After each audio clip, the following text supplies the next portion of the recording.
All right, we started recording. Let me see what else again. Let me share my screen. I don't have a camera, so I don't have like a camera, so my face will not show. Let me see. Share screen. I'm going to go to window and open entire screen. Select this. Share all, put a tab instead.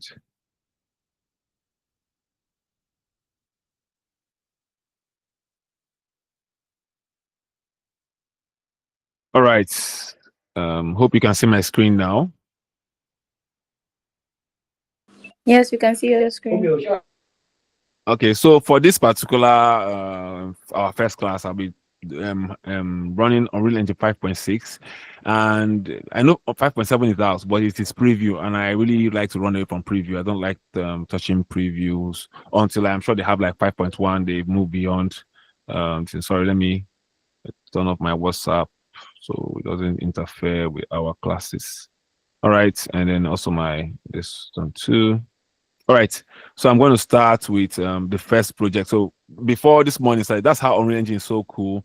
I quickly set up a scene together this morning just for this class because I wanted something we could break down and do and look at together. So let me see. I don't know if that one has started already. Let me open this. So when I sent the what do you call it? What do you call the form, I sent it with an image in it, right?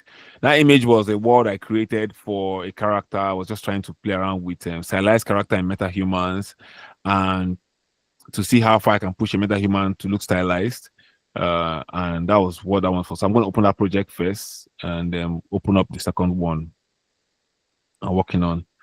So most of my inspirations for my art is mostly realistic worlds. I love Death and Robots a lot, so that's my goal. Anytime I'm making something, I'm trying to look at that kind of quality or style to make something of. And it is a fact that some of the Love, Death and Robots that we've watched were done in Unreal Engine, so that's one of the reasons why I don't play with Unreal Engine. Other than the fact that it's very free.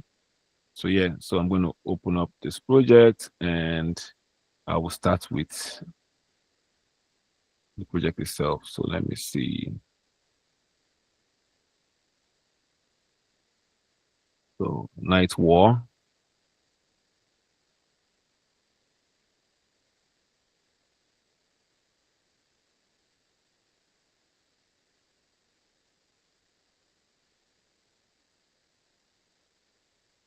So I'm going to do something first before I start sharing the projects because I know some people, not everybody here is an Unreal Engine expert before, has encountered Unreal Engine before. Some of you it's your first time, right? So let me just go through and talk about the interface of Unreal Engine, right? So Unreal Engine interface starts with you when you start with your Epic Launcher. Your Epic Launcher is like your vault. That's what holds your project. It's an organizer. It holds your new projects, your Unreal Engine versions. It holds some of your plugins, right? It's a way for you to interface with the Unreal Engine and install things on the Unreal Engine.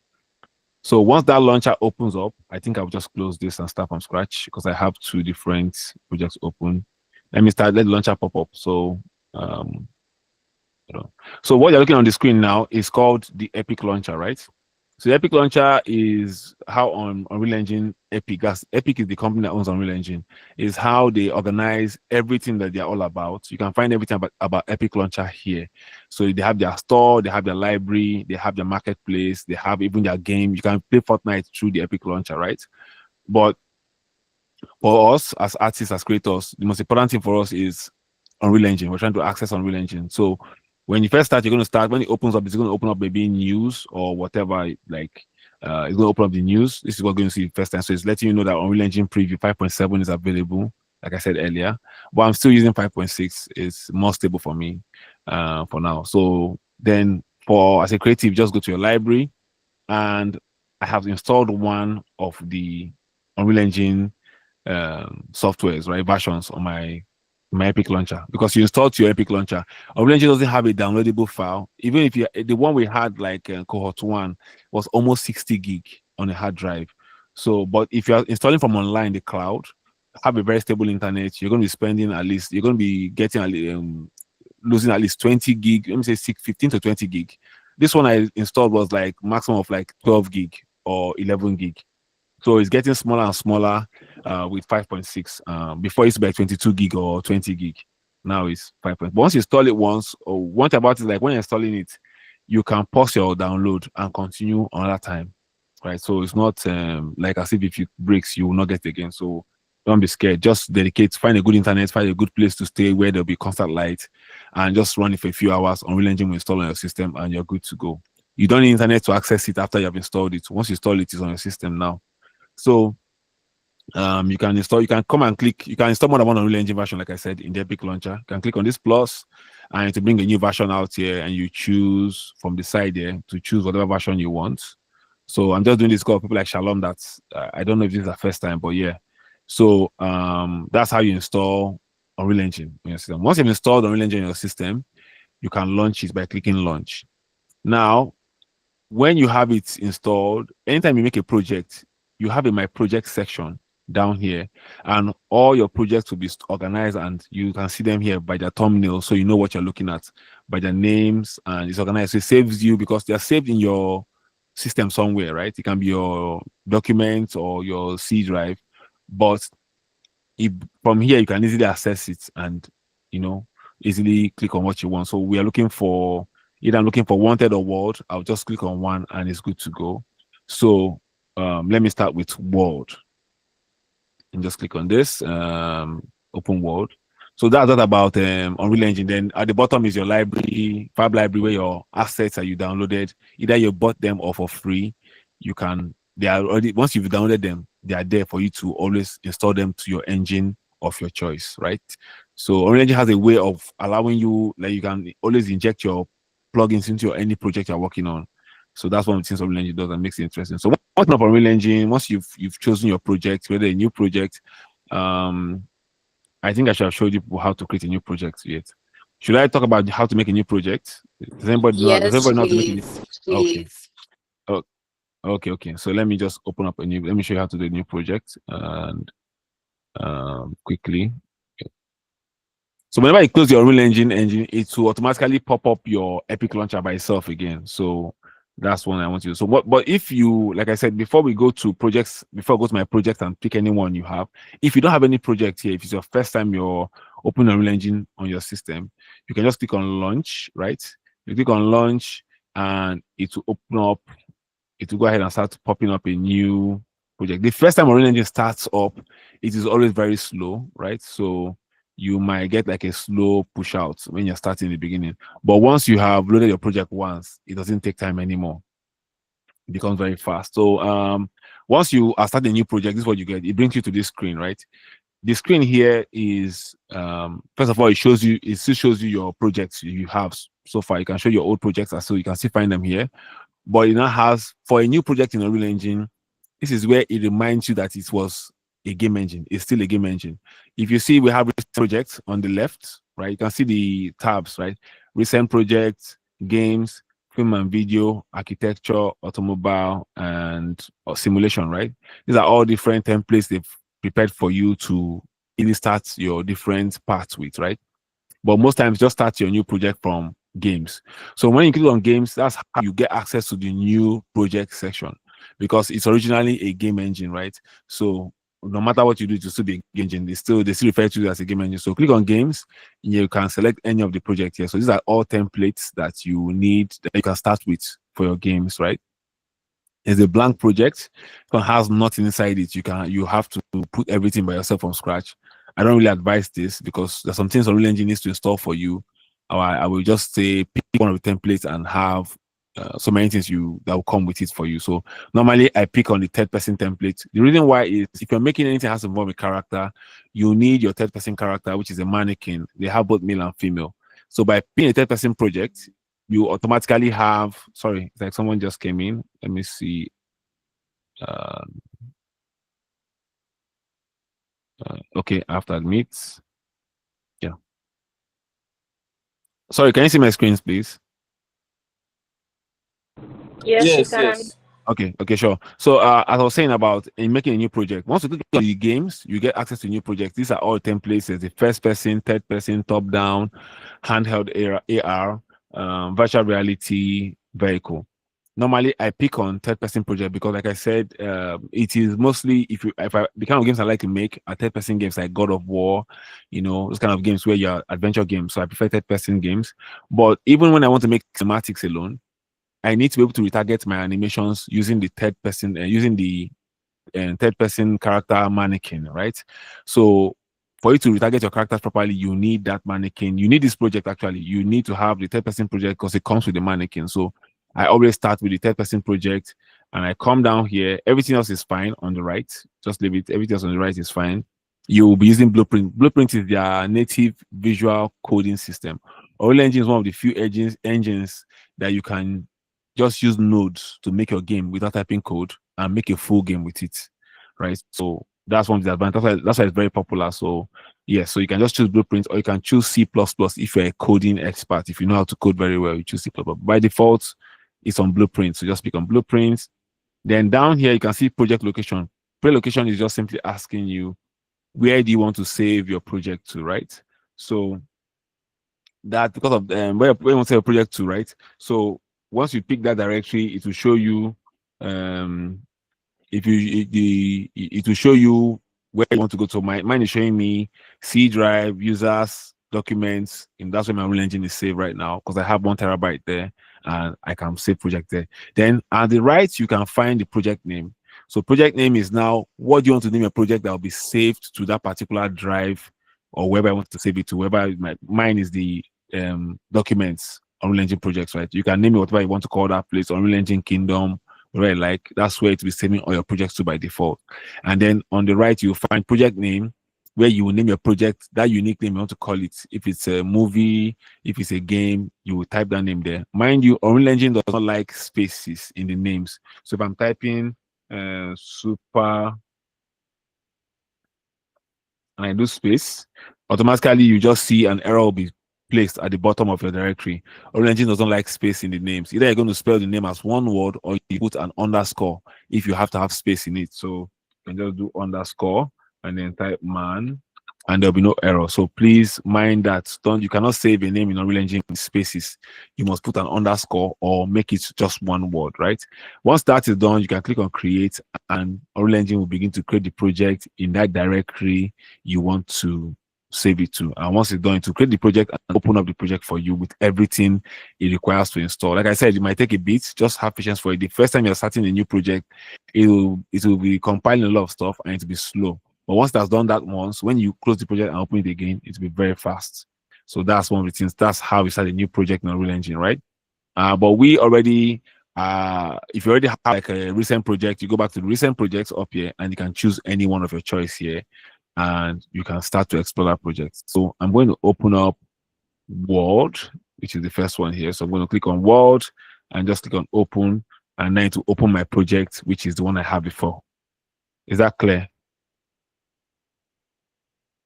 Yes, it is. Okay.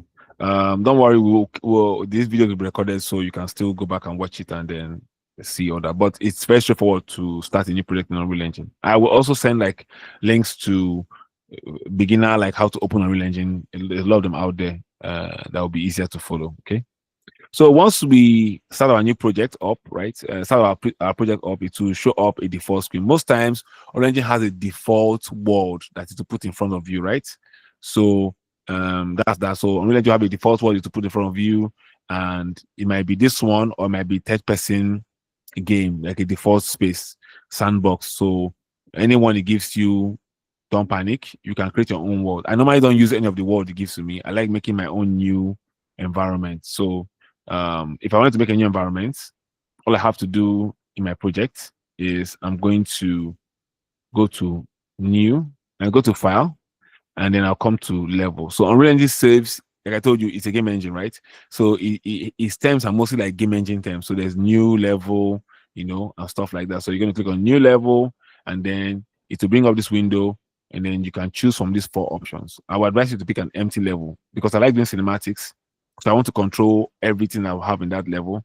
I'll pick that level. I'll pick on empty level, right? And I will say create.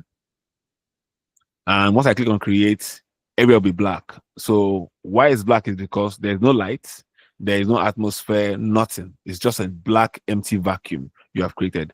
Now it's not left for you to inject all those things into that empty space to bring life to it, right? So to do that is very simple. And if you notice, the project is called Untitled up here. I will show you how to save a new project so that it's saved, right? Um, so I'm going to go, for me to activate the world, lighting and everything else in the world, I need to go to window, right? I'm going to come down to something called the environment light mixer. The environment light mixer. If I click on that, it will pop up this window for us. And all I have to do is, you can see some buttons up here. There's create skylight, there's create direction light, there's create night sky and create sky atmosphere, there's create volumetric clouds, there's create height fog. These are all things necessary to create a realistic environment for light to be that behaves normal, right? So all you have to do is just click on that create light, click on the create directional light, just keep clicking on those boxes, all of them till you're done. Once you click to the last one, you can now scroll down to the bottom of the last. You will see an option called volumetric fog. It is necessary. Volumetric fog, best way I can explain it is like Hamatan. If you're out doing Hamatan, where you can see, it's like it's foggy, right? You can see, you can't really see much, but that's how an atmosphere has dust particles that bounces light. So just click on the fog, click on this to click on that fog in front of it to make it true, and then you can close the window and you're done. Then you can see your sky now. It has a sky and it has environment, but it doesn't have a floor, right? There's no ground, right? And that's the final step for us to create and make the world complete, is to add a ground. Then we'll now go to, on the top left, you'll find something called under the untitled. Can you see that? The untitled, my mouse is there. You will see under it, you see something called selection mode. Click on that selection mode. It's like Blender when you have the default object mode, edit mode. Yeah. So click on that selection mode and come down. You will see options there. There are a lot of options. Unreal Engine has different modes for you to do different things. Just like how Blender has different modes, you can do different things in. So in selection mode, we're mostly moving things around in Unreal Engine, right? And setting things in place. To create a land, we need to go to landscape mode. So we're going to click on landscape and move to landscape mode. Sorry, I think we have visitors coming in. I need to set that automatic. So admit. Sorry. Yeah. So once you click on landscape mode, the window will change and pop up a new kind of window on the left. All these options, please, they are a bit confusing. Don't get shocked. You don't really need to do much here. All you need to do is click on create. Let's click on create, and it will create a land for you, right? Sorry, more people are coming in. Admit. So when we click on create, we'll find that this land has appeared on the ground, right? What happens now in that landscape mode, you are given tools that can help you sculpt or shape the land to whatever you want. I highly use these tools to sculpt the land because Unreal Engine gives us access to assets that we can use to make our scene, right? So before we will try to make mountains from this ground, but we don't do that anymore because they're mountains. But if you want to have like a jungle, you know that the grounds are undulating, you might have to want to paint here. So the brushes, this is a big brush. I can reduce the size by clicking on the bracket button on my keyboard, or you can look on the left here. You'll find brush size in the brush settings on the left. And if I move it lower, my brush is smaller. If I increase the size, my brush is bigger. So you can all that does is that you make it smaller and bigger. So I can use that to paint the land. I can make bumps. Just make bumps, and I can reduce it to just make dents in the land. So it's used to kind of shape lands, to make mountain, just make it a bit bumpy, right? And if you hold your shift, I think you can now make a flat or a hole in the ground, right? So if you click on it just without any shift button, you can bring this up, right? You can make a mountain, but if you want to make a hole, you hold your shift, it digs a hole in the ground, right? And this would be good if you're trying to make a valley, right? Or just make a landscape if you want to do that, but we are not doing that. So we can just go back to smooth, and I will just make sure everything is going back to normal. So click on smooth on the top left, and I will just smooth everything back to normal. So this is just a landscape brush. I hardly use this, but this is what it does. You can do this if it is necessary. Most times you're making like an outdoor forest type scene, you will need to do this because in the outside world is not a flat plane. It's really like in urban cities that you have a flat road, right?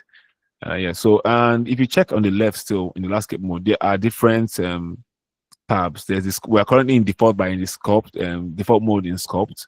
There's manage and there's sculpt and there's paints, right? So we will not get into all that for now. Let's just stay on sculpt and just know we have our land now. Now we can go back to the drop down and choose selection mode, and we're back to here. So we have our scene here, an empty world we can sculpt to our needs that has the sky and a ground, right? So from here onwards, you can begin to now start adding things. Like I said, so luckily for us, you have the Unreal Engine marketplaces. Two places how I do my scenes. I go to Unreal Engine marketplace to get assets to bring into my scene, like how we go to Sketchfab, or you can go to Sketchfab and bring in things from Sketchfab, or you can just manually start to sculpt your land or model things in your software and bring in. But the default marketplace that comes to Unreal Engine is called the Fab marketplace, right? This is it. It's now built into the game engine, and you have assets, unlimited assets here you can use for your scene. So I'm going to go to my own backend, my library, where I have so many assets, all my assets. Some are free, some are bought, some are paid for. You can get full scenes and bring them into your Unreal Engine, or you can go to the Mega Scan, Pixel Mega Scan on the top left here, and begin to bring in objects into your scene you can use to build your world, right? So these are all the assets I can use. Let's say, for example, I want to bring a mountain in. Let me go and type on the top. I'm going to look for search for Nordic. Now I've used it for a while, so I kind of know most of the assets I use. So if I type Nordic, I get all these assets. So last year, Unreal Engine gave out their Mega Scan assets for free for people to claim. So if you did not claim it last year, you might not have all what I have right now. But I claimed it, so I have it. So some of that might, I'm sure, I think Mabel has it too. So if you claimed it last year, you have access to thousands of assets for free for realistic environments, and then on top of the other free assets that they give out for free too. So this is something you need to have. And not only is it useful in Unreal Engine, they've allowed you to, you cannot export it to be used in Blender and everywhere else. So once I come in here, I tap Nordic, I get access to all these trees, mountains, whatever I need. I have access to so many other tools. I can just click on any one like this one here now. If I click on it right now, because you can access the Fab marketplace through your browser or through your engine. So now I can just bring this in. All I have to do is just click on add. You can choose the quality you want on the left here. You can choose high quality or low. I keep it on medium because I don't want to forget that sometimes I might want to use what I made as a game engine. If it's too much high quality, it might not run on every system. It might be too much for systems to use. So I try to keep it at medium quality. So once you've come here, if you're using the Fab in your Unreal Engine, please, it's easier for you to use that one than to use the website. If you're using, if you want to take asset to Blender or somewhere else, it is okay. You can go and use the website. But if you know you want to use assets within Unreal Engine, it is easier for you to just use the Fab within your Unreal Engine because it has this button called Add to Project. What that does is if I click Add to Project right now, it will go ahead and directly add all these files into my project for me to use in my scene. Now, if I was bringing this in through the browser, I would have to fix the textures myself, do a lot of work. But now that I use the Fab marketplace within my Unreal Engine, by clicking add to project, it is easy for me. It's just brought it, it made it complete for me. All I have to just go to my folder that I opened for me here and go to static mesh and just drag this into my scene. And I have this mountain in my scene. So I click on this, I can zoom in and I can scale it up for whatever I need. So I can scale it out, right? And I pull it out and I can begin to move it around for my scene. So just like that, I have a high quality environment asset for free from the marketplace into my scene. And I didn't have to do much work. All I have to just drag it in and it works for me, okay? So we have this. Now I can see that the ground we painted is giving us a lot of issues because of we played with it. So let me just quickly select the ground and then go back to my landscape and let me fix this by going to flat smoothing, right? I'm going to just click on this. Maybe I'm going to sculpt it to bring it up a bit. Just sorry, undo, bring it up, just to make it meet the mountain where I want it to be, and choose the flatten, right? So yeah, so you can sync up the LAN while your asset is in the scene and go back to your scene to set things up. Now, not only can we bring in objects like this into our scene, we can also texture the ground to have a realistic texture. It's not only objects like this that we have in our scene. We also have like textures too in our scene and decals too. I will show you what all that means. And then when I open my main scene, you're not shocked. Now I want you to also look at something before I go and show you the texture. Look at the icon of the mountain, that icon of the object we brought in. You can see there's a star asterisk beside it. Can you see that? That means the object has not been saved. If Unreal Engine should crash right now, every project, everything we've done, we will lose. So always, and Unreal Engine has a funny way. Even if I click save right now, it still doesn't save everything.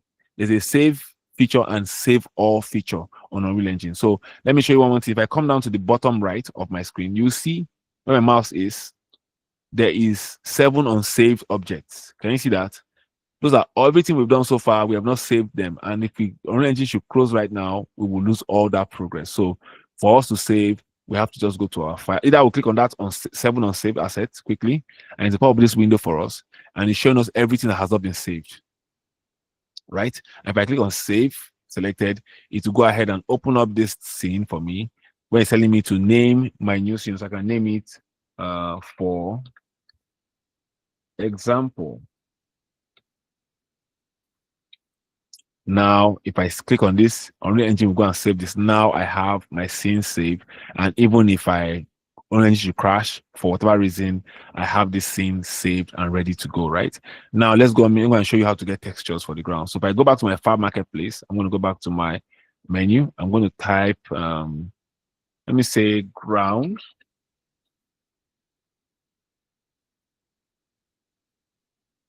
Right? And if I click on ground, it will see. Now you can see all these objects we're seeing here. These are all textures, right? I can decide to use all these round balls that are textures. I can now use any of them if I want to. So I'll have to just click on one, depending on what I'm trying to build. Let's say I pick this one, mossy ground, and I will click on add object to bring it into my scene. It will quickly install it into my scene directly, and then go back to my scene for me. Now, when it goes back to my scene, it opens up the last folder of what you downloaded. All I have to do is select this, open that folder, go to my materials, because the material is what I want to add to my ground. I can now choose to select the ground and drag it to the ground and just drop it here in my scene. Or I can select the ground. It doesn't work sometimes. If I select the ground, I will go to the panel on my right. It's called the details panel, the one below down here. It's called details panel. Look at it, details panel.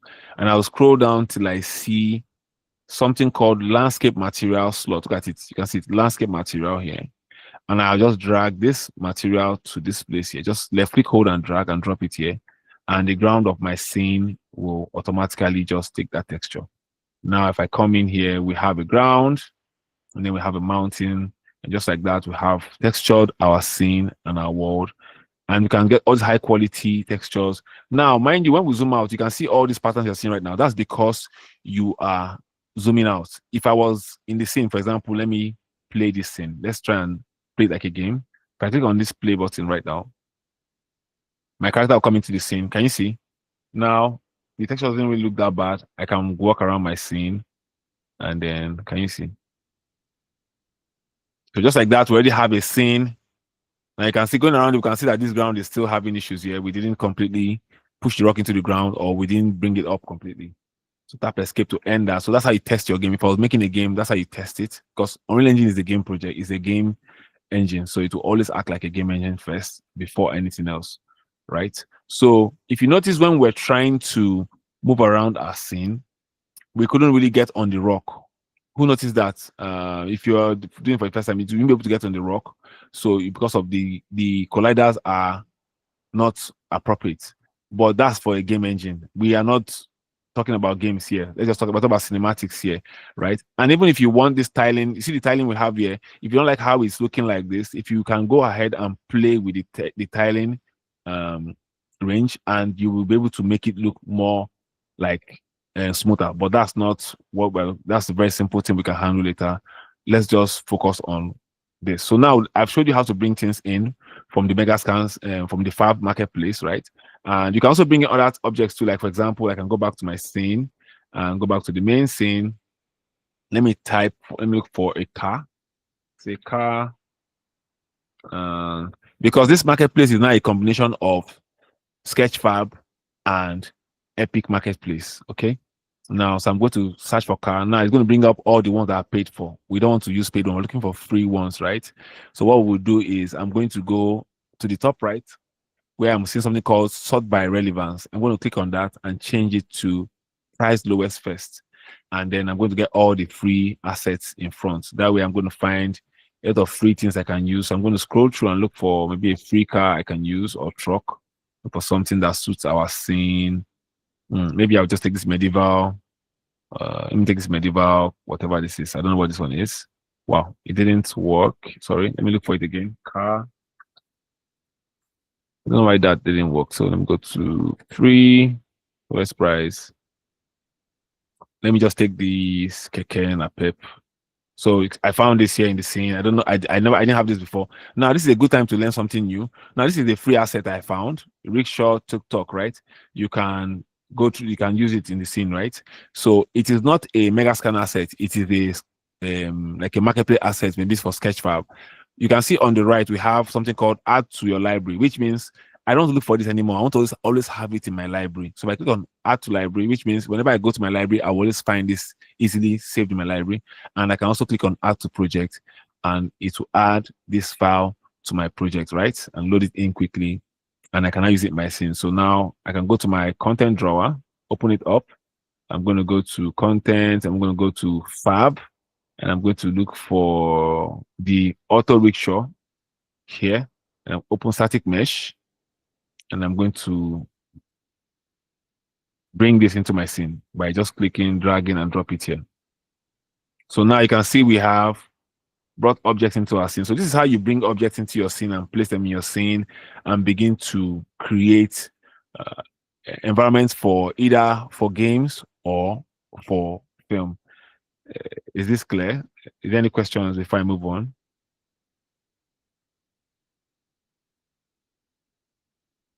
Do you have any questions, please, if I move on?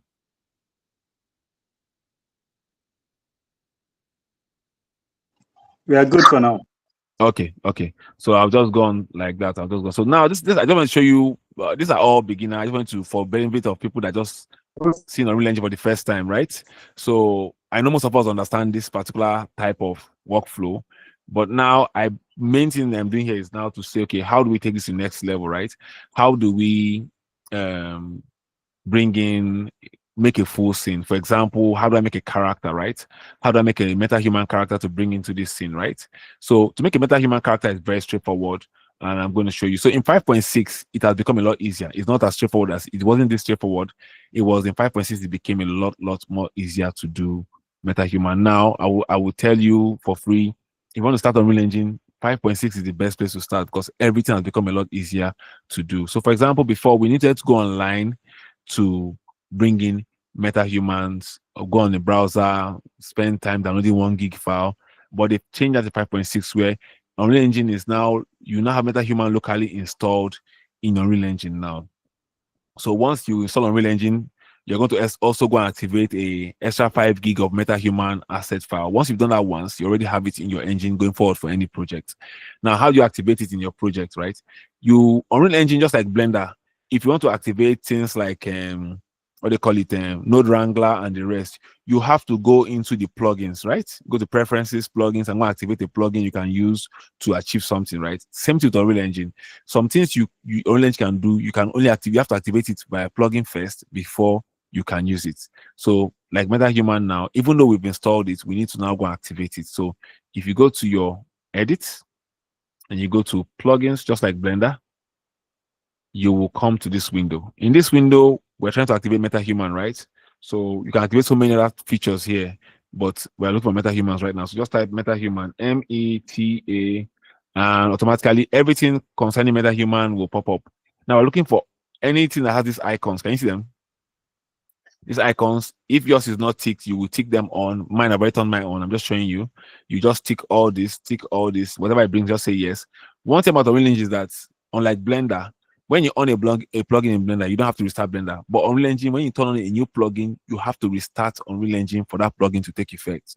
So if I was just putting on this plugin for the first time, I will need to restart Unreal Engine. So for example, let me look for the River plugin. Let me put on River. So if I look like River, right? So water plugin, sorry. And if I turn, it's already turned on already. So anyway, but if I put on the plugin for the first time, if I was putting it on for the first time, you will see a restart button will pop up here. So you click on restart, and for example, now I'll turn on the water extras, right? Once I do that, it will say this window, say yes. Immediately, can you see on the bottom? You see on the bottom right, we now have a restart now button. If I click on restart, Unreal Engine will pop up the window for you to save everything you've added before it closes, before it restarts your distance, so you don't lose your file. I click on save selected project. Now Unreal Engine will shut down and restart the project by itself automatically. And this time your plugin will be available to use. You must restart your Unreal Engine after a plugin has been activated for that plugin to be available to use. Yeah, this is familiar. See, thank God we saved. Unreal Engine has had a crash, right? So I'm going to do, it's not a big deal. Unreal Engine normally does that. So just click on send and restart, and Unreal Engine will start up again. This time with our plugin in place. Okay, so always remember that when you turn a new plugin on, it is necessary you start Unreal Engine for that plugin to take effect, and it will come back on in, yeah. So it's coming out, it's back on now, and it will still pop up that plugin screen. All you have to just close the plugin screen, click on this here, close it, and then we're back in our scene. And then remember that our world we created, it will go back to a default world. Later we'll talk about how to make your project's world the default world, but for now it will bring you back to this default world. Don't panic, just scroll down to your third person folder or wherever you saved your world in, open it up, and then look for the one we just created. What was it called? It was called for example, right? Open it up, and everything we did before, it will be there waiting for us, right? Now, so if you are whatever I turned on is now available. So we can now go back to our content folder or anywhere. You can make a new folder for MetaHumans. And now if I right click and I scroll down here, you will find that MetaHuman is now available, or will not be available. If it was MetaHuman you turned on, it will not be available. So that's how you use MetaHuman. MetaHuman is a sophisticated character system by Unreal Engine that you can use to bring characters to life or create characters in Unreal Engine. So if I want to make a new character, all I have to do is just come here. I will choose MetaHuman character and click on this. I need to bring up this icon, and I will name it Temi 007, and tap enter. It will create like a module, something for us to bring a character. So once you create this Kemi 007, we can open it up now. So click on it to open up, and to go ahead and open up. Sorry, please feel free to draw me back if there's anything you're missing in the conversation, okay? So I've double click on the MetaHuman icon of the I created, right? And now it has opened up this window where I can begin to create my characters. So this is what you're going to see when you open up a MetaHuman by default. It's going to give you a female first, and it's going to give you a topology design first. The first thing you need to do, if you don't like this is fine. If you don't want to see it like this, you want to see it as a human being, like a skin. On the top here, you see topology, right? Click on topology, you can change that to skin, and it will give you a skin, right? I'm just running through now, so you can just hold left and move left and right to just see your character design, and you can drop down the quality here so your system doesn't crash to something decent, and then we can begin to start to sculpt that character. Very simple. So it starts with the head. If you click on blend, it gives you options to use different characters to create your character. So I can just drag people here, and here, and then alter between them the identities to create my character, right? So very straightforward, right? I will just, like for example, the nose, all I have to just click on this dot here, left click hold. If I select any of these dots here, my character begins to choose that feature, right? So you're going to go through and just choose that. And if you don't use that, you can go to transform.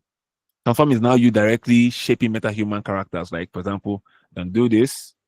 You can do shape it directly. I can make his head big, click on the side, left click, hold, drag, directly shaping your MetaHuman to whatever you want to do, right? So there's that. And then you can go to sculpt mode, which gives you even more points for you to do more drastic changes to your character, right? So this is a very powerful system for free that you're using to create a character that you can do whatever you want, right? And it even gives you the ability to take your character out of the MetaHuman into places like Blender or ZBrush to have more defined, sculpted characters that you can now use to create more distinct look, unique characters from your system. As if that's not even enough, we also have access to materials for the skin. I can come in here, I can click on the skin, I can make him either very white, albino, or I can make him dark like this and just choose African tone if that's what you want. You can also, if you don't want this singlet, which was very hard for me to do, so if you don't want this singlet, you don't want to see this singlet on him. On the top, on the left, you can find this show top underwear. Just click it off and to take it off, right? And then if you're done with this, let's say we're done with this, you can still sculpt as much as you want. You can now go to the body. Let's go to the body, which is on top. And in the body, we can come to model, right? Go on model, and then we can have more masculine. We can make it more female or more masculine and make it a male. We can make him more muscular or make him skinny and frail, better than what you want. You can make him fat or you can make him skinny. It's up to you and your design. And you can do other things like this chest. You can adjust the hands, whatever you want, you can do here, right? You can also go to the hair. It has a hair system. Come to the hair where you can choose any hairstyle you want. So I'm just zooming into my character so we can see the hair we want and give him a hair, beard, or whatever you want. Even without us taking it out, we have a lot of customization to achieve, right? So I can click on the hair, click on this afro, and it will quickly just double click on it, double click, and it will run through and give you the hair. That's what you want. So let me just wait for it to load up.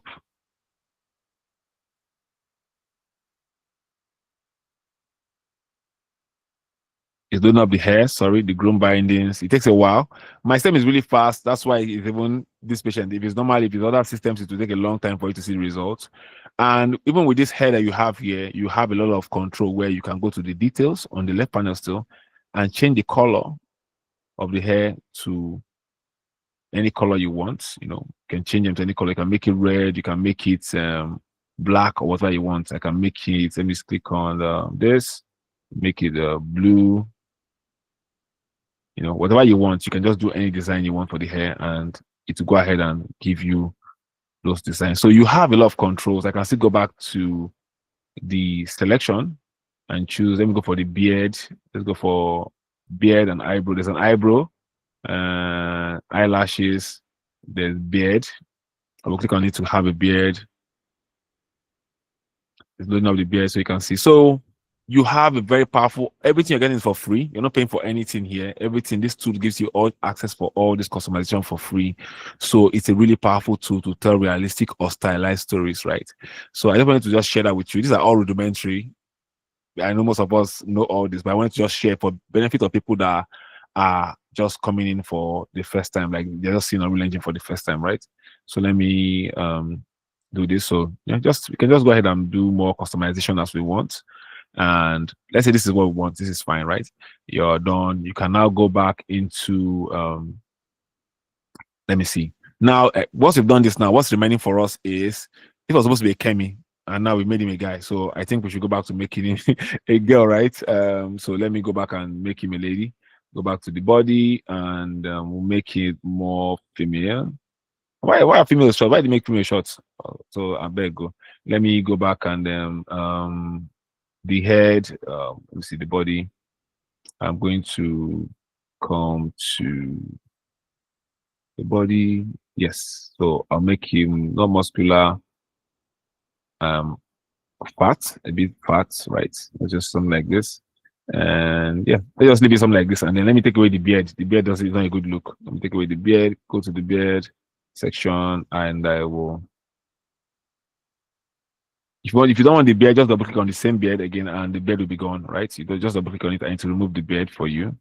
So I'm removing the bed, right? So and yeah, so let's say this just let's say this is our character, right? We don't have time to make a design, something. So we can now go to once you're done in the same place where you find your hair. There are two sliders. There are three categories in that slider. There's a for the hair. You can scroll down to the eyebrows. There's the mustache, and then there's the beard, and then there's this is fuzzy. Peach fuzz is like your skin has hair, small hair, so that's what it's for. So if your guy is hairy, you just want that. Then the last category is for clothes. So then we'll click on the clothes to where our character default clothes that comes to MetaHuman. Now I'm not going to do much about this customization beyond this now because we are supposed to be doing breakdowns. I want to show us what this is, so we can move on. So this is just basically how you use the MetaHuman. The rest, I will do my best to make videos and share them more and more into our community, focus on helping us make advanced character designs and just showing us the tip and secrets for how to get that done. So now this is just this. So if you're done with this, you can save this and you can now go ahead and say you want to create a control rig by clicking on the top here. So top left, you see create full control rig. This is what gives you the ability to animate the character. Without the control rig, you cannot export this character out to be used and you cannot bring it to life. So if I click on the create full control rig, it will bring up this window. Create full control means that to do both the face and the body, right? So you can just click on yes, and to take a while, just a few minutes to run through and get this character rigged for us automatically. Now, at this point, you need to have two things available for your character to be rigged. You need to have internet. Use the internet to rig your character automatically, right? And it also needs you to be signed into your fab. Please be signed into your fab account. Your Epic account must be signed in, or those two things will not. You'll be seeing errors and you don't know what is wrong with your character rigging, right? So please, if you find any error in your trying to rig your character after you've designed it, please make sure you are signed into your fab marketplace or your Epic marketplace, and make sure you what else again? Make sure you have internet. Without those two things, you cannot proceed for the rigging. But after you're done rigging, you don't need internet for anything else again. You can go back to just bring your character into the scene and animating it. So it's going to run through for a few minutes and just rig a character and bring it to life, right? So it's going to add all this. We've eaten a lot of time into these basics. I'll quickly show you the scene now I was working on today to show you how powerful Unreal Engine really is. Oh, come on. It's taking a while now. So it's going to take a while. A lot of things happen in Unreal Engine requires you to be patient. If your system is not powerful, my system is really good, and look at what we're facing, right? Imagine if you're using like a really low end system, you're going to have to learn to be patient. And being that I learned Unreal Engine on a very low end system, I've learned to be very patient with Unreal Engine. So yeah, we're done. It's going to show auto rigging error. Don't mind it. Don't worry. It just shows that it doesn't matter. It's done. Once it's done, it's done. Now, if you notice now, how do you know your character is rigged? At the bottom, you have a play button now. You can see this play timeline. That means it's rigged now, complete. If I press the play button, our character can now is blinking and is moving around. So our character is rigged and ready to be used in the scene, right? To be in a game engine scene or movie scene. Secondly, then now that you've done that, you need to also permanent the texture. We're going to do more advanced texturing later, but for now, so what you have to do is just make sure the texture is properly like baked in. So you're going to come and click here and do download resolution texture. You need to do this for a texture to be properly set on your character. It doesn't take as much as time as the other of as rigging. It's very fast. But like I said, you must be signed into your Epic Marketplace, or none of these things will work, and you need internet for them. So once they're done, now you can go now to the final. On the left, you see something called assembly, right? Assembly means now you see this green button. If you don't have any of these things done, you will not see this green button to click. It will not be green. You can't click it. That means you've not rigged it and you have not textured. You've not downloaded the texture. So whenever you can't find the button to click, either you've not downloaded the texture or you've not rigged it, right? And if you want to change the character settings, once you have rigged it, you cannot change character settings anymore. You can't make it fat, thin, or a girl or a boy anymore. You have to remove the rig to be able to change it and then re-rig it again. So that's the drawback. So once we're done, all I have to now is click on assemble, and the Unreal Engine will go ahead and create that character for us and put it in our folder project so we can now use it for our scene. So that's that about creating characters quickly, just a crash course about how to start. So now let's get into why we are here. So let me go into why we're here. So let me go back to my content scene. So Unreal Engine has a content folder, like from beginning, the hierarchy, right? So the content from there, you now navigate through your scene in your content browser, right? So I'm going to go to my scene. I'm going to open up this project. I'm looking for something called Night War. So Night War was a project I created for this particular one of the projects I created for this particular breakdown. So it's opening up now. It's going to wait and load up. So it's a night scene. I was trying to learn how to light night scenes. So can we see the screen, please? Can we see it? Yes, we can. Okay, so I'm going to now. One thing about the scene is that because it's a cinematic scene, I need to when I load up the scene, I also I need to load up something called my sequencer too. The sequencer is how you play the animation. Because right now everything is just playing automatically by itself. So I'm going to go to my sequencer, which is Baba fight scene. I'm supposed to have a folder for it, but I didn't. So this is my sequencer now, and this is how I play this scene, right? Now you can see this scene. This is the character I created. For this character, I created the character with MetaHuman, right? And I also took it to Blender and did some extra texturing for me to get these markings on the screen, on the skin. The clothes was made in a software called Genie. And this belt you're seeing here was gotten from Sketchfab, right? And I brought everything together to make a costume. So combine two softwares like that to create something unique so that it doesn't look very basic like MetaHuman limitations. And then if I want to play this scene for us to watch it, all I have to do, these are my sequences. This is sequences like video editing. I have all this sequence running. Now, I have all the animation I brought from Mixamo. That is what's driving my character. We'll talk about that soon. And I have all the shots set up here in my scene. Plus, I also have the Niagara particles on the timeline. Niagara particles are like the fire, the explosions, everything those are called made by Niagara. Something called Niagara is how Unreal Engine makes all these explosion, fire, particles, whatever you want to make as effect. You use Niagara to make it in Unreal Engine. It's not something we'll talk about now, but much later we're going to talk about this very soon in our community. So I'm going to notice that my character, nothing is moving right now in my character because the control rig is still on. I'm going to turn that off, or you can delete it. So once I turn it off, my character gets into the pose for the film. Then I can scrub through and see the actions I'm trying to for my character. So these werewolves you're saying, I got them from the marketplace for free. Unreal Engine does this thing where they do free asset giveaway every month, and I got this werewolf from one of those asset giveaway. So I got them for this scene, and where I used this guy to make this short scene where he attacked them and they fell off. Now everything you're seeing here are all lighting. One thing that makes an environment pop is the lighting. I need to simulate lighting, moonlight, and also the fire effects in the scene. So those were the lighting setup and everything. These are all things we're going to adjust, talk about much later as in the advanced courses, right? But for now, this is how these things are set up. Like I showed you earlier, when I was downloading that mountain, I got this too from the marketplace. The ground texture is from the marketplace. The tree is from the marketplace. Everything you're seeing here, I made for free using the free asset and Megascan has given. I did not pay for anything I'm using to make here. Everything was given to me by the Unreal Engine marketplace. Such high quality, right? And you can see the result, right? I can go ahead and get into my camera mode. Let me go to my sequence mode so we can see the full scene itself. So come here. This is what the scene looks like. I'm going to go back to the first beginning. And we're going to start. So I started with the fade out, like a blurred out scene.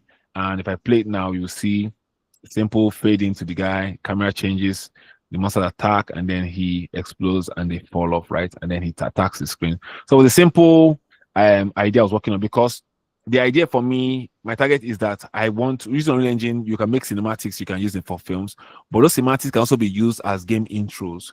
A lot of Nigerian games don't have good game intros, right? But they lack that. So I want to be that company. By using Unreal Engine, you are targeting two marketplaces. You are targeting film and you're targeting game engine companies that require people to make cinematics that will make that game sell. Because if you want to play God of War, it is the preview you're going to watch and making you go and buy it, right? So if you have a preview like this for a game, you want to play that game, right? Even if it's not going to look good later, but at least the preview will pull you in. So I'm trying to make that to attract the market of people. That's my goal, to make cinematics for game companies, for intros for their games before the game starts. And that way you get people hooked. It's like marketing advertisement, right? So that's the scene I created using sequencer and meta-human characters, right? Now, I'm going to show you a second scene before I do a breakdown with sequencer, setting up sequencer, right? So that we can get full gist and have full questions to ask before I get deep diving into the rudimentary of how all these are made so we don't slip off, right? So this is just one of the scenes I made, a night scene. I like night scenes. I'm obsessed with night scenes because they are hard to light, right? So I like to do night scenes a lot because I want to get stronger with lighting night scenes. Day scenes are very easy to light, but night scenes are very complicated, right? Especially when you have artificial light and then natural light in the scene. The moon is a natural light, the fire is artificial light. How do you present that in a way that people are interested and it doesn't look awkward? It's a difficult science I'm trying to learn and master. So that's why I do night scenes a lot. So this is just one of the scenes I did. I'm going to close this one and then let's go and show you the second scene I worked on today. Because Unreal Engine makes your work prototyping very, very fast. So you can quickly create what you want. So I'm going to open up Wanted. Wanted is something I worked on because I don't know if you've watched Love, Death and Robots. There's a Love, Death and Robots scene I love a lot. I think it's season 2.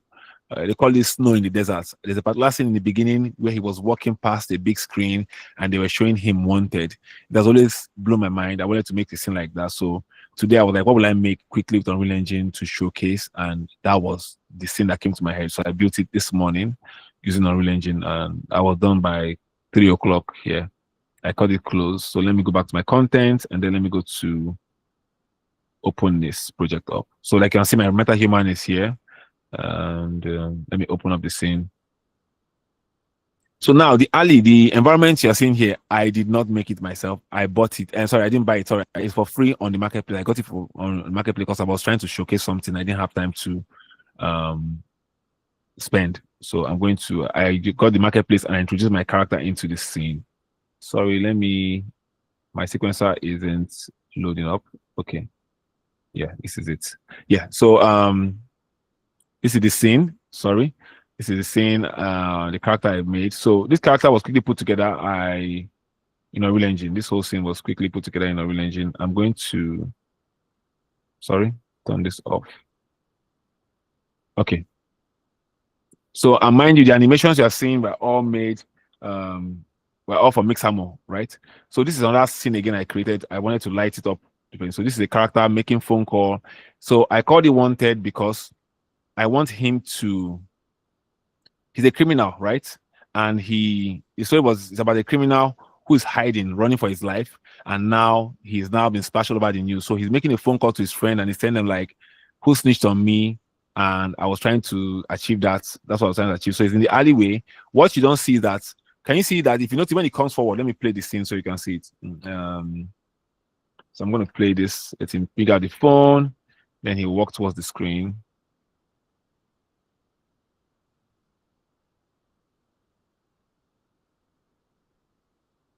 Come on, move forward. So you see, if you notice when it comes forward, can you notice that the lights that lights up his body is going off and on? Can you notice that? Who notices the lights going back and forth, coming on, going back? That light is, let me show that light to you. This is this billboard. So the billboard is lighting the scene and like kind of like making and showing the character, like illuminating him. So if you see here, look at this. This thing I was creating this time, I wanted to achieve this. So my aim is to make realistic scenes he's the person they are showing on that billboard. He's wanted now, right? He committed a crime and they are looking for him. So he cannot, he's worried about his life because they have really found him out. So the billboard is showing, it should be playing Wanted. I don't know why it's not playing. Sorry. Hold on. The texture should be playing in the scene. The video is not playing, right? Is it my eye or what's not playing?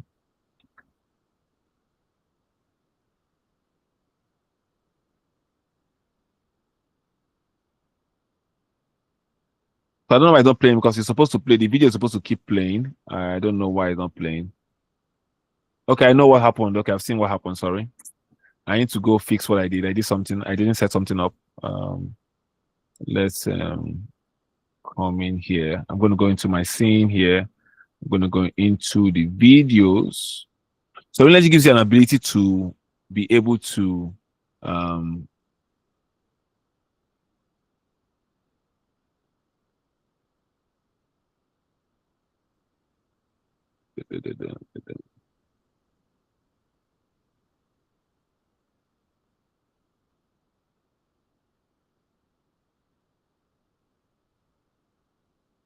okay, so I'm going to save this.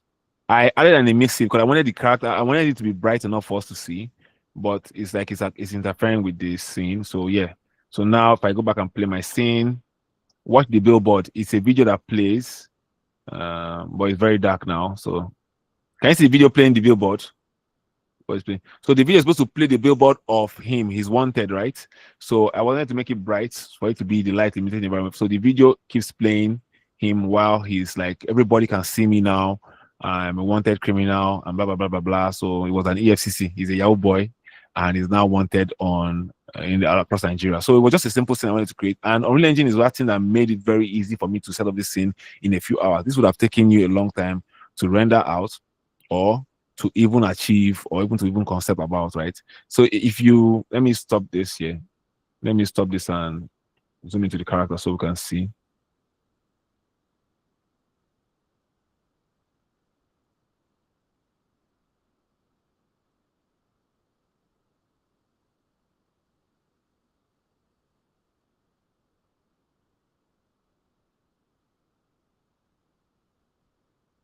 Okay, now let me zoom into him so we can see very well. So if you can see his face, you can see he's the character, right? He's the character on the screen, but he's hiding now from the law because he's now wanted. So I wanted to do that in the scene to showcase that he's wanted by he's wanted by the law and he's making a call. I'm going to also add audio later and then share it in the group, the full video when it's done. I just put this together today just to light up the scene. And you can see that something else I did was that the fluorescent light in the scene is lighting up his side of his head. That's what they call practical lighting. When you're doing your lighting, you must make sure that the lights in the scene are all accounted for. They are realistically lit and they showcase the scene in a way that is realistic, right? So I just want to just put that out there. This is breakdown. So I'm going to open the floor for questions so that you can guide the class through what I want to ask so I can explain to you furthermore. So please, any questions? I don't mind. Let me know. What do you think about the scene? What do you want to know about the scene? Ask me and I'll do my best to explain.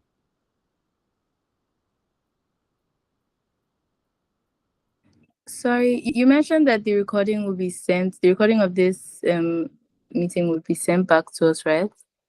Yes, it will be sent to the email of everyone who registered for this particular program. Okay. Because I think there are some things that I wasn't able to catch like that as we were going. So I think that Okay. will be that. All right. Well, we'll send that the email to everyone, and then we'll also send the link, the proper video to the group, and I'll also break it down like so. I would love is to, based on what we're seeing right now, can you people write down what questions you want to ask so I can make sound bites? Because, for example, now if your issue is how did we get the video to play on the billboard, you write it down, put it in the comments or put it in the group, and then I will go ahead and break the videos. I can break this particular video into 4 different tutorials and then break it down for, because everybody might not need to animate MetaHuman. They just want to know how I did the video. Some people might want to know how I got the clothes, and I will do a video for that too. So I always want these breakdowns to lead to tutorials that guide the community forward, that are meaningful, not just tutorials because of I want you to follow my page, but I want when you say, okay, we did a breakdown, I went through the class, I was there, but there's something I missed. I would like you to do a video focusing on this particular area, and I'll do my best to do that for you because that's what the community is about. So please, as I'm going through, if you have any questions, anything you don't understand, please write it down in the group or write it down in the comment here, and then we can go ahead and make a deep dive later, particular videos for those particular issues. So if your issue is animation, let me know. If your issue is the lighting, let me know. I'll do particular video sets for that, but using the same environment. Is that okay? Any other question? Mabel, any questions? I don't say you be expert, Mabel. But any question? Sorry. Someone was talking before I cut them off. Sorry, I'm sorry. Who was talking? Shalom, was that you? No. Oh, someone was asking a question before. Please speak up. Oh, sorry. Mr. Uche, thank you very much. Oh. Yeah. This is very enlightening. For me, I would like to learn the billboard thing, the blueprints you used, even for Okay. that emission. For that emission, I would also like to learn that as well. Even if it's not Okay. working here, it can be useful elsewhere. Yeah. Yeah. Then I'm also Yeah. interested in that Niagara. I've tried to use that system before, and it worked, it didn't work. I don't know how to explain, but I wasn't getting what I wanted. So I would like to learn that a little All more, right. like how to use it to set up dust particles, because I was trying to do that dust particles in that video I made with that monster. Okay. Yeah. But it didn't really work. And the videos I saw online, I wasn't able to fully, I got it, but it was emitting to one direction Okay. alone. So I couldn't get it to sparsely distribute itself. Yeah, Yes. so I would So like what? to learn that as well.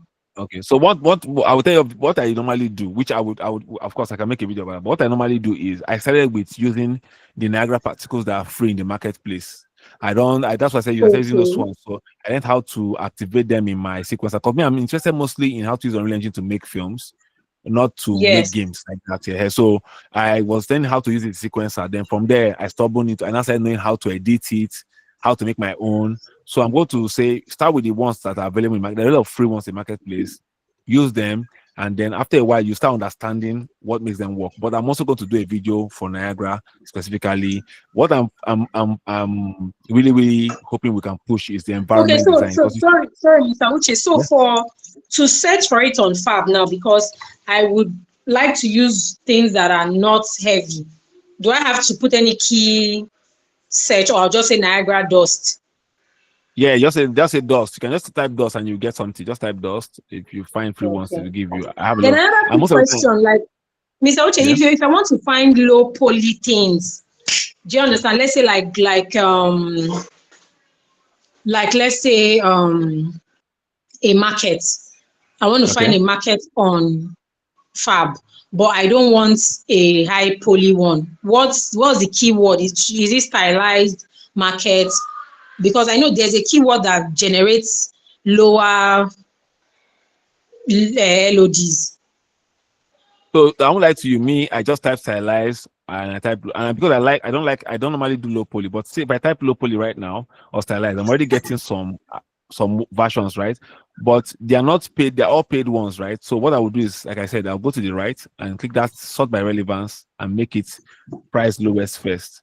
So if there's any low poly free thing, I will get it up here. Here you see, look at them now. So I'm saying if you're lucky, you'll find some low poly marketplaces you can use. So there's some assets. I even found one market this morning. I've forgotten what it. Look at it.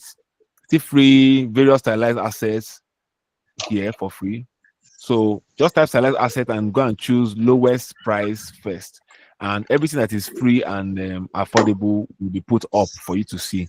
There's even 3 pack here and you just get it. So be careful. Some of them are some people will go and do AI generated asset and put there. Be careful. There's not AI generated asset because if it's that one, you better go and generate your own by yourself.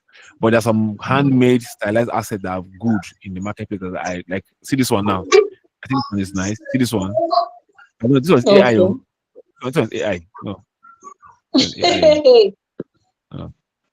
The AI market here has full AI has full here, so you have to be careful to get high quality. Look at this. I found this one. This one is not AI. This one is um this one's Lighthouse. It was really cool. I saved it already. It's Okay. already my Yeah. own. So you just be checking. And how do you know it's AI? To know it's AI, if you check on the right here, can you see where you see add my project? If you come down, the details, you will see generated with AI. It will say yes or no. So if you say no, that means it's not AI. So that's how you know. So then we lie, Okay. yo. So they will lie that it's not AI, but you will know when you look at the quality. So just start for what you're looking for, then make sure that you're choosing lowest price first, and you will get the best. At least you see nice ones for them. And every month, Unreal Engine gives free assets. they'll give you free something, 3 free assets. Always log in every month to take those free assets. You get some amazing things. That way, the way if I use for that, I got it for free. Which section do we access that free? Which tab here?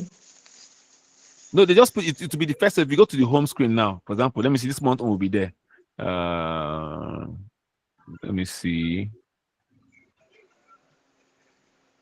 How do I get all products? No, I think if you go to the browser, so I go to the browser, you see it in the browser. In the browser, you will see it. Like for this one it was free. I got it for free. This one is free. This thing I've seen is free. They gave it to me, I think this month. High quality, but not low quality. So if you go to the browser, let me go to the browser. So you see the browser. So from the browser, I'm going to look for Fab. Okay, yes. Go back to my Fab here. Now look at it. It will show that's the first thing you're going to see here. Can you see it? Okay, limited time free. Okay, because I've been looking for it, but I didn't know it's on the browser. No, it's on the browser. You see it. So claim it in your browser. It's the browser. It doesn't work. I don't see the one inside my Epic. So yeah. So that's so this is just mostly the trick I use. So like this community is mostly largely intermediate. So we're not going to be doing mostly basic. I would do my best to do basic videos, but a lot of people that register are mostly intermediate. They already know the basic. It's just that they are saying, how do we solve this issue? How do we solve this issue? And so I'm trying to make sure I don't bore the people that know what they're doing. But I'll be doing a lot of intro breaking down so that people can see how to make stuff. Like for example, how to paint Podo, how to make a meta-human more advanced than the regular meta-human. We need to understand meta-human design because people are just making characters. They don't know how to customize it, right? So I'll be doing videos. Now that we've done this particular breakdown now, I will now do videos till up to this particular breakdown and send into the group. So it makes sense for the up the next class, which we'll be doing, which that will be Blender strictly. So yeah, that's what I wanted to just talk about. If you have any questions, please let me know. Like if you notice now, let me show you something. So if you notice here, one thing about light, I want you to understand. So when I put this fluorescent on can you see the fluorescent? I'm looking at this fluorescent here. When I put it there, it was not strong enough to light up this guy's face here. I had to bring an area light and add it here to fake the light intensity on my character. A lot of times you're going to be using this trick to create lighting, because if I put this area light here without putting that fluorescent, it will not make any sense. That's what they call practical effects in real life. You have to have a lamp for a blue lamp to have a blue light showing on somebody's back. If there's a blue light showing on somebody's back and it's not outside, which you can say is the moon, it looks very weird. So you have to put things around that makes it look like, okay, the light is coming from it. Meanwhile, it's not. You have artificial light shining. So I wanted to point out these things. So to make your scene a bit more interesting, you might have to fake the light in your scene, right? Another thing I want to quickly show you guys is decal. Who knows what decal is? So who knows what decal is? Like posters and stuff like that.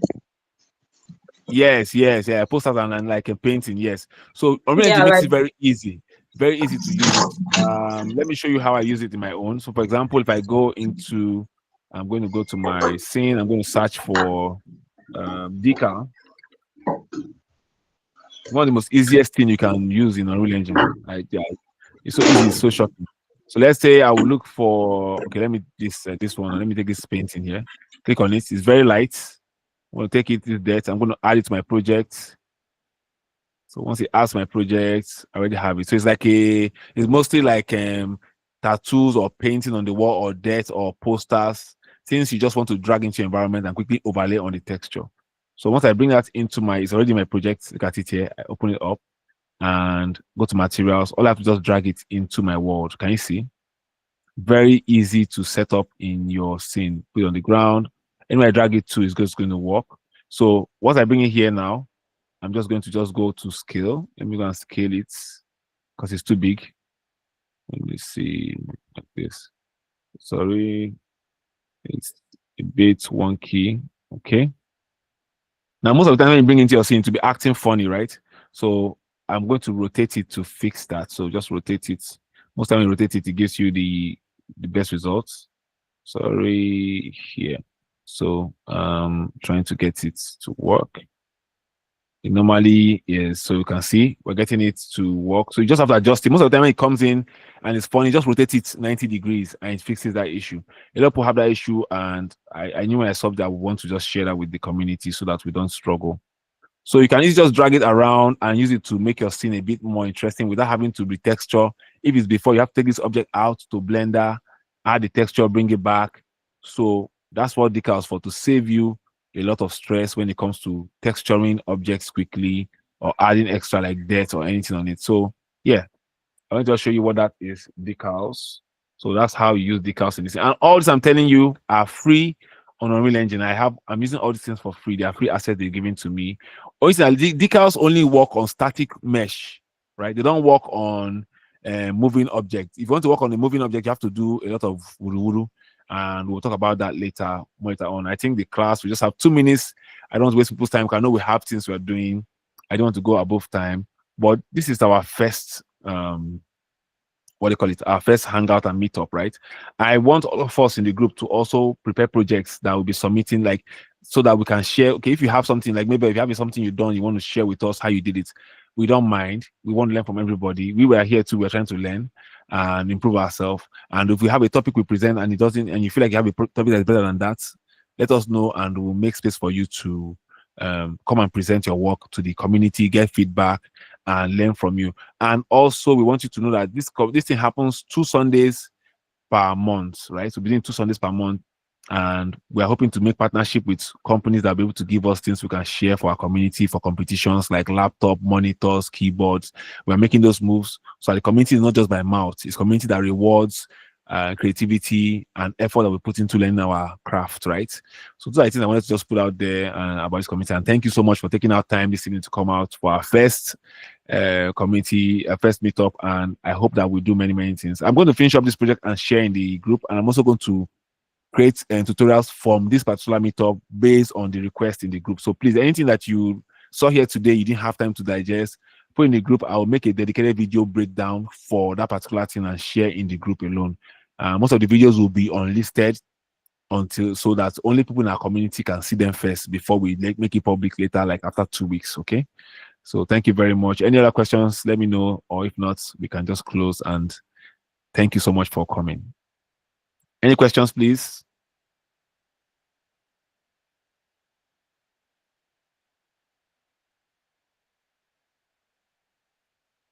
Okay, I appreciate you all for showing up today. Without any questions, then we can close. Is it safe to close the meeting? Please engage in the group and let me know if there's anything else you want me to break down. I'll quickly do a video within this week and share. Okay, thank you very much. And see you next meetup. God bless you all. Good night. Bye. Bye.